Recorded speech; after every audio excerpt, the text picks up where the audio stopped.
नमस्कार दोस्तों, स्वागत है आपका हमारे YouTube चैनल दक्ष क्लासेस उत्तरकाशी में।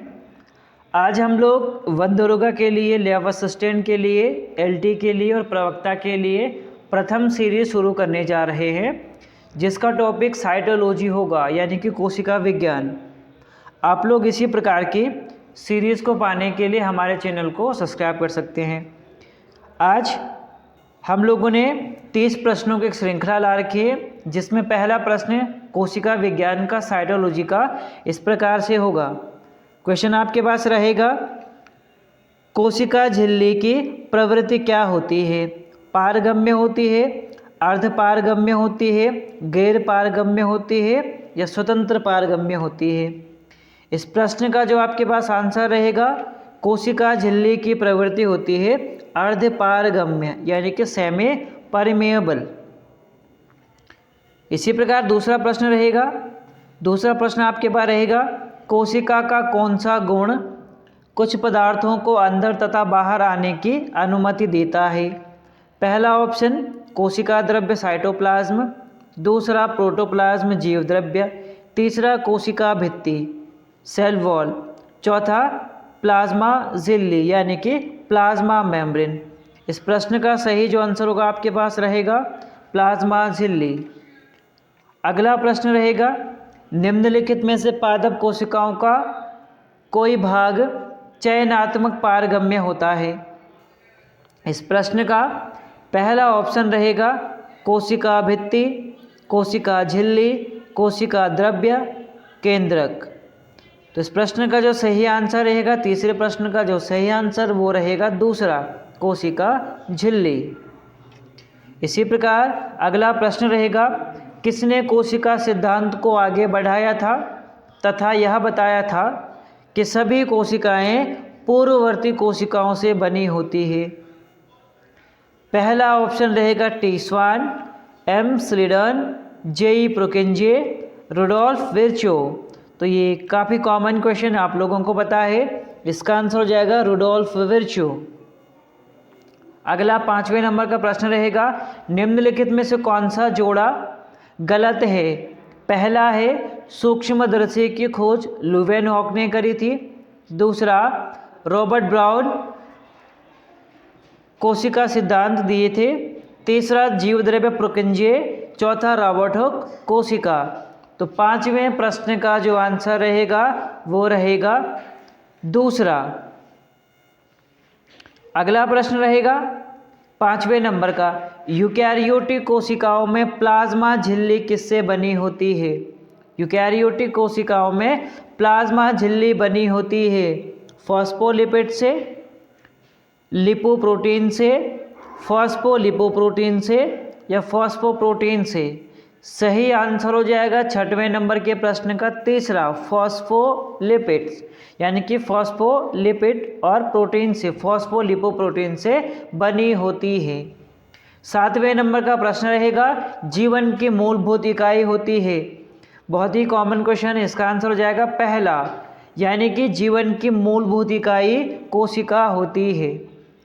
8वें नंबर का प्रश्न रहेगा, निम्नलिखित में से किसने सर्वप्रथम कोशिका की खोज की थी? पहला प्रश्न रहेगा रॉबर्ट ब्राउन ने, दूसरा रॉबर्ट हुक ने, तीसरा ल्यूवेनहॉक ने, चौथा रुडोल्फ विर्चो ने। इस प्रश्न का सही आंसर हो जाएगा कि कोशिका की सर्वप्रथम खोज रॉबर्ट हुक ने की थी। अगला प्रश्न रहेगा क्वेश्चन नंबर 9वां। इस प्रश्न में पूछा गया है, कोशिका के बारे में निम्न में से कौन सा कथन सही नहीं है? पहला है कोशिका के आकार और आमाप विशिष्ट कार्य से संबंधित होते हैं, दूसरा है कुछ कोशिकाओं के बदलते आकार होते हैं, तीसरा प्रत्येक कोशिका में निष्पादन की अपनी क्षमता होती है, चौथा सभी देह ऊतकों में एक ही प्रकार की कोशिकाएं विद्यमान होती है। तो जो प्रश्न रहेगा 9वां, उसका आंसर हो जाएगा ऑप्शन नंबर चौथा, सभी देह ऊतकों में एक ही प्रकार की कोशिकाएं विद्यमान होती है।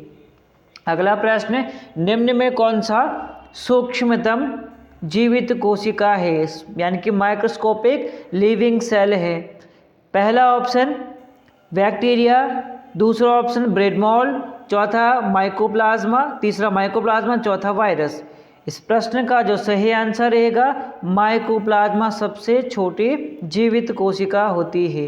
11वां प्रश्न रहेगा कोशिकाओं के अध्ययन को कहा जाता है। काफ़ी कॉमन क्वेश्चन है, तो इसका आंसर हो जाएगा पहला वाला यानी कि साइटोलॉजी।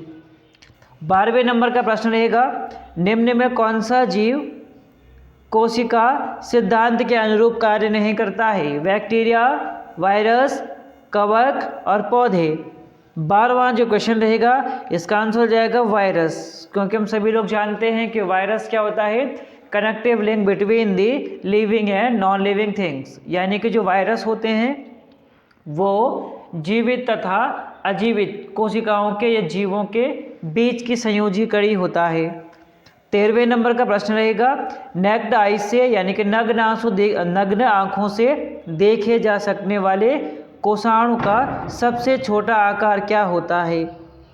तो 13वें प्रश्न का पहला ऑप्शन रहेगा 1 माइक्रोन, दूसरा 10 माइक्रोन, तीसरा 100 माइक्रोन, चौथा 1000 माइक्रोन।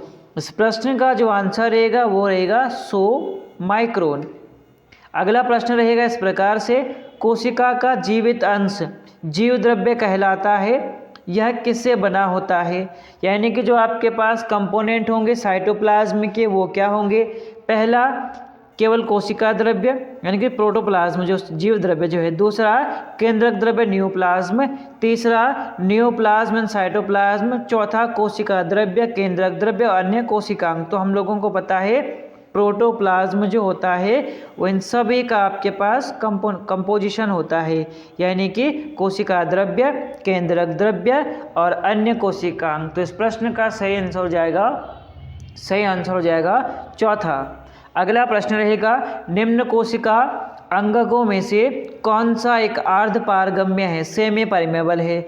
कोशिका झिल्ली, प्लाज्मा झिल्ली, कोशिका भित्ति, केंद्रक।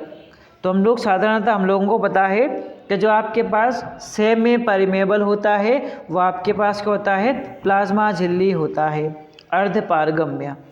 अगला प्रश्न रहेगा 16वें नंबर का प्रश्न निम्न में से कौन सा कार्य स्मूथ एंडोप्लाज्मिक जालिका द्वारा संपन्न नहीं होता है? ध्यान रखेंगे आप लोग, पूछा है नहीं होता है। तो 16वें नंबर का जो क्वेश्चन है इसके ऑप्शन है द्रव्यों का अभिगमन, लिपिड का संश्लेषण, प्रोटीन का संश्लेषण, स्टेरॉयड हार्मोन का संश्लेषण। तो हम लोगों को पता है एंडोप्लाज्मिक रेटिकुलम के 2 भाग होते हैं, एक होता है SER, एक होता है RER।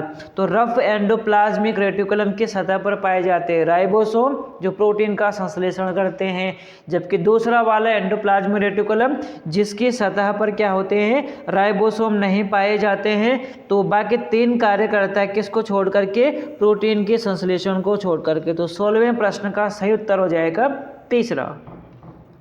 इसी प्रकार अगला प्रश्न रहेगा 17वें नंबर का प्रश्न निम्नलिखित कोशिकांग में किसमें न्यूक्लिक अम्ल नहीं पाया जाता है? केंद्रिका में, हरित लवक में, राइबोसोम में या जीव द्रव्य कला में? 17वें नंबर का प्रश्न सही हो जाएगा जीव द्रव्य कला में। अगला प्रश्न रहेगा 18वें नंबर का SER जालिका के अनुरूप कार्यों में से एक कार्य है। इस प्रश्न का पहला ऑप्शन प्रोटीन संश्लेषण, दूसरा लिपिड संश्लेषण, तीसरा जीव अणु भंडारण, चौथा विषैले पदार्थों का निर्विषीकरण यानी कि अपनी बॉडी से टॉक्सिक मटेरियल्स को रिमूव करना। तो 18वें प्रश्न का जो सही आंसर रहेगा वो रहेगा चौथा आंसर। 19वें नंबर का प्रश्न रहेगा निम्न में से कौन सी एक संरचना जंतु कोशिका में नहीं पाई जाती है? पहला है मुक्त राइबोसोम, फ्री राइबोसोम, दूसरा माइटोकॉन्ड्रिया, तीसरा न्यूक्लियोलस, चौथा कोशिका भित्ति। इस सीरीज का सबसे सरल प्रश्न यही है कि जंतु कोशिका में सेल वॉल यानी कि चौथा ऑप्शन कोशिका भित्ति नहीं पाई जाती है। अगला प्रश्न रहेगा 20वें नंबर का प्रश्न किसी वैज्ञानिक ने पहली बार जीवित कोशिका के लिए प्रोटोप्लाज्म शब्द का प्रयोग किया था? रॉबर्ट हॉक, ल्यूवेनहॉक, पुरकिंजे या रॉबर्ट ब्राउन। तो हम लोग साधारणतः ये प्रश्न बार बार देखते हैं सभी प्रकार के परीक्षाओं में कि पुरकिंजे ने सर्वप्रथम प्रोटोप्लाज्म शब्द की बात की थी या शब्द का प्रयोग किया था। अगला प्रश्न रहेगा 21वें नंबर का 21 प्रश्न, ये रहेगा किस कोशिका अंगक को suicidal bag of the cell यानी कि कोशिका का आत्मघाती थैला कहा जाता है। ऑप्शन है आपके पास, पहला ऑप्शन लाइसोसोम को, प्लास्टिड्स को, ईआर को, माइटोकॉन्ड्रिया को। तो आप लोगों को पता है, बहुत कॉमन सा क्वेश्चन है, लाइसोसोम को हम लोग क्या बोलते हैं, कोशिका का आत्मघाती थैला बोलते हैं, जिसका अर्थ होता है कि लाइसोसोम के पास हाइड्रोलाइटिक एंजाइम्स पाए जाते हैं जो किसी भी पीएच पर या किसी भी टेम्परेचर से प्रभावित नहीं होते हैं। अगला प्रश्न रहेगा 22 नंबर का प्रश्न, निम्न में कौन सा कोशिकांग मुख्य रूप से पाचक एंजाइम्सों के संग्रह कार्य की तरह करते हैं, यानी कि स्टोरेज ऑफ डाइजेस्टिव एंजाइम्स। पहला ऑप्शन डेस्मोसोम, जिसको हम लोग क्या बोलते हैं, गोल्जी अपरेटस पे बोलते हैं। दूसरा राइबोसोम, तीसरा लाइसोसोम, चौथा वैक्यूल्स यानी कि रसधानी। तो 22वें नंबर का प्रश्न रिपीटेड प्रश्न है, ये 21वें नंबर के प्रश्न से संबंध था। तो यानी कि लाइसोसोम के पास पाचक एंजाइम्स, डाइजेस्टिव एंजाइम्स पाए जाते हैं जो साधारणतः भोज्य पदार्थों का पाचन करते हैं। जब इसका हाइपर सीक्रेशन होता है, जब इसका क्या होता है, श्राव होता है, तो अपने नियर बाई के सेल को, हेल्थी सेल को भी डाइजेस्ट करते हैं, जिसके कारण से हम लोग क्या बोलते हैं, suicidal bag of the cell भी कहते हैं। तो 22वें नंबर का प्रश्न रहेगा तीसरा वाला। अगला प्रश्न है, केंद्रक के अलावा कोशिका के किस कोशिकांग में डीएनए होता है। तो हम लोग बार बार ये बातें भी करते हैं कि जो आपके पास माइटोकॉन्ड्रिया होता है, 23वें नंबर का आंसर चौथा, माइटोकॉन्ड्रिया जो होता है, तो माइटोकॉन्ड्रिया हमारे कोशिका में ऑटोनोमस ऑर्गन भी कहलाता है। इसका अर्थ होता है कि यह एक प्रकार का स्वायत्त कोशिका अंग है जिसका अपना डीएनए होता है, अपने एंजाइम्स होते हैं, अपनी प्रोटीन्स होती है, अपना साइटोप्लाज्म यानी कि मैट्रिक्स होता है। तो 23वें नंबर का प्रश्न हो जाएगा